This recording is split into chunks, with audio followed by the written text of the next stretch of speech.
Welcome back to Yang Daily. I'll be your host, Alex Cheney, bringing you all the Yang news you need to live your life right.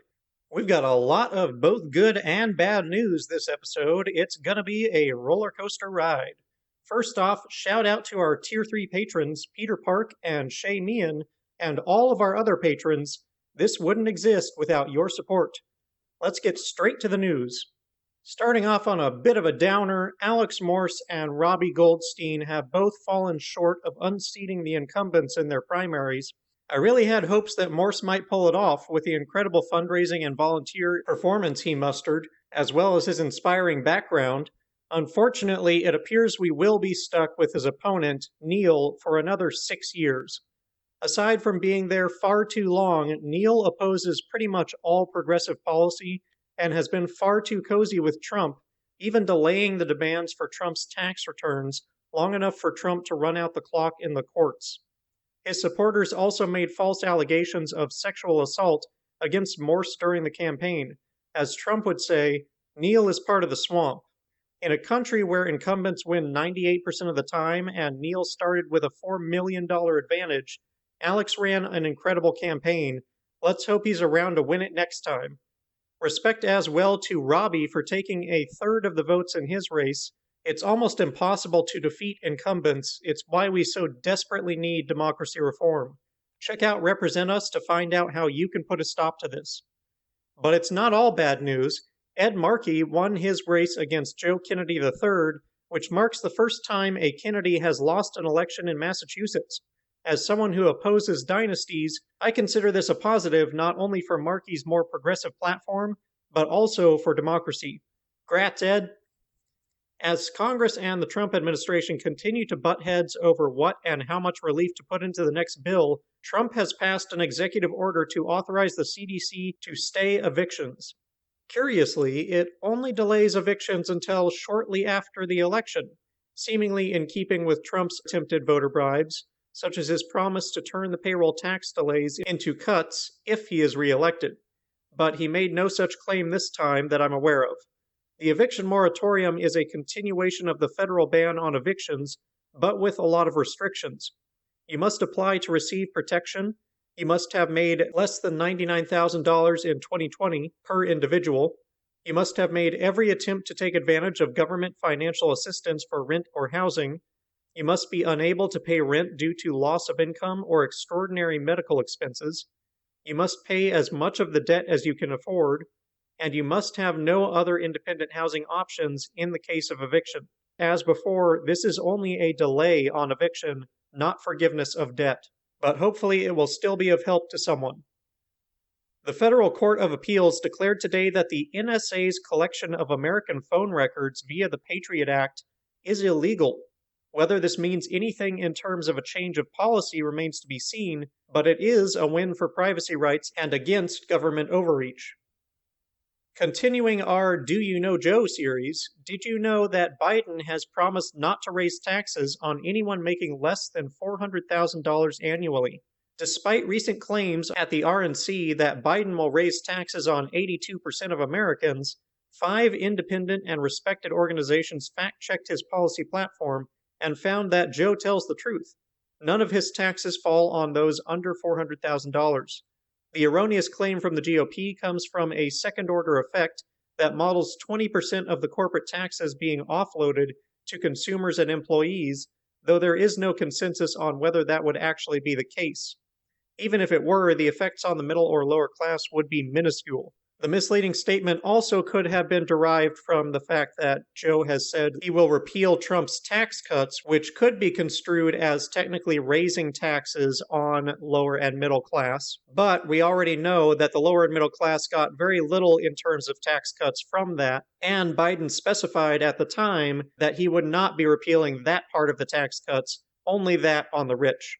Considering the significant benefits he's offering for childcare, home buying, healthcare, and caregivers, economists predict that Joe's plan would grow the economy and be a major boon for all but the rich. Of course, some supply-side economists may disagree with that, as they will for anything other than giving more money to the rich. but then they don't have a great track record on explaining why almost exclusively supply-side economic policy over the past 50 years has only resulted in vastly diminished disposable income and vastly increased debt for the common American, as well as diminishing GDP growth. Methinks they may need to go back to Econ 101 and recall that the other half of the equation, demand, needs attention as well. But obviously, I am no economist. Project Lincoln now has a podcast, and they hosted Anne Applebaum on their latest episode to discuss what it looks like when authoritarianism takes hold in a country, how it develops, how it fits in with America, and what can be done. If you're a patriot, this is the most important issue in the world to you right now, and it's a worthwhile listen. If you're unfamiliar, Project Lincoln is a PAC by former Republicans who oppose Trump and support classical liberal conservatism. Also, I've fleshed out my Dictator Red Flags Twitter thread some, in case you want a reference to share. It's not comprehensive, but it's a good start. Great news, the Long Beach City Council has unanimously approved their UBI Pilot. They will be exploring options for what form the pilot takes and what to track, then come back to vote on a plan. They seem decided to fund it with private donations and grants. More great news, San Francisco may be next. Matt Haney has introduced a resolution to have San Francisco join Mayors for AGI and start a pilot program of their own. It's incredible how fast this is spreading through our cities. Mayors for AGI are doing amazing work. Remember to always give positive feedback to the politicians supporting this stuff, gang. Encouraging comments, follows, letters, calls, whatever. Let them know that they're on the right track when they back UBI. Heath Carter wrote an article from a Christian perspective arguing that pro-life Christians need to care about more than just abortion, that poverty is a leading killer, and that UBI should be considered a solution. He also cites a lot of other articles arguing for UBI from various faith perspectives. It's a good resource. Yang and Ro Khanna had their discussion on the inner workings of democracy yesterday on Instagram. Unfortunately, I haven't been able to find a recording of the whole conversation, just a 2-minute clip. That said, the clip is valuable. In it, Ro comes right out and says that public opinion does not matter, and all that decides what passes or doesn't is who you have relationships with in Congress, who owes you a favor, etc. It's all backroom dealings, as we pretty much knew, and incumbents win 98% of the time, meaning it's the same people making the same deals over and over. This is not a healthy system. Winning one election should not be a ticket to a lifelong career. Elections should be about merit, but as it is, this is just an extension of the myth of meritocracy in our economy. KSRO had a brief discussion with Yang about Prop 24 and his campaign. Nothing really new there. The College of Democrats of America have announced that Yang will be speaking at the summer convention. Yang, Donna, and Julian's discussion on Texas is now available on Boyce's Mindful Skeptics podcast YouTube channel, where he live-streamed the whole event. Finally, if you're wondering why there seems to be a Mayanks disease spreading on Twitter, and you're getting triggered or concerned, don't worry, you don't have a brain tumor. Apparently there's just a lot of people named Mayanks in the Yang Gang, and our members are highly susceptible to meme trends. Kids these days. And that'll do it for today's Yang Daily. Thank Alex and Robbie for running. Congratulate Ed. Spread word on the eviction moratorium to anyone you know who needs it.